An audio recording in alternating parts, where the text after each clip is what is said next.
夫妻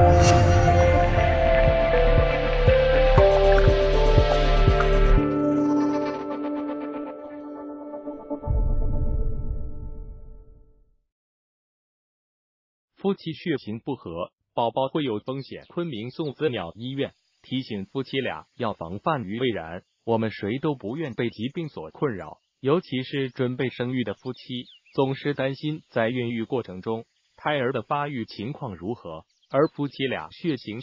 不合，也有可能导致胎儿溶血的情况。昆明送子鸟医院专家提醒备孕夫妇，虽然不是所有血型不合的夫妻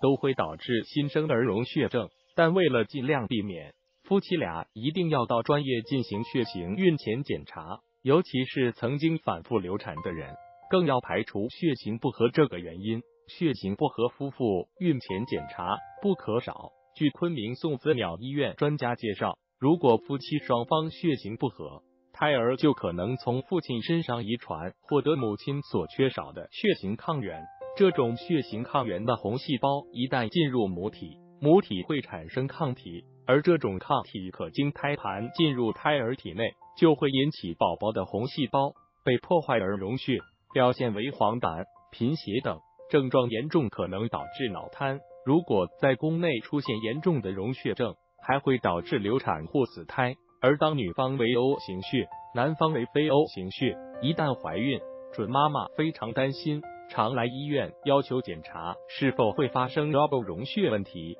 其实准妈妈大可不必紧张， O 血型不合发生的溶血反应远没有 Rh 血型不合来的严重。新生儿出生后需要换血的非常罕见，只要在出生后观察新生儿黄疸，若情况严重，应及时转到新生儿科进行治疗，这些治疗已经十分成熟。因此，专家建议夫妻双方到医院进行血型的全面检查。O 血型系统不合的夫妻应测定孕妇血中的抗体及其低度。对曾有输血史、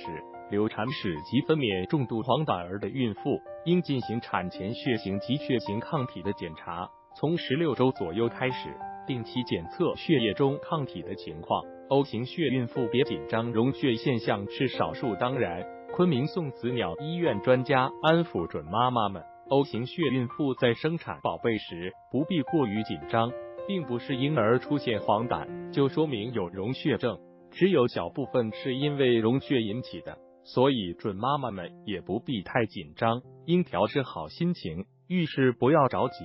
发生不安或不愉快时，应尽量转移注意力，可以散步、听音乐、看书、想象未来小宝宝的模样等。而孕妈妈的丈夫及家人也应该理解和体谅孕妈妈，尽量为她创造一个良好的环境，解除其顾虑，丰富孕妈妈的精神生活外，要使其保持愉快的心情，以利于胎儿的健康成长。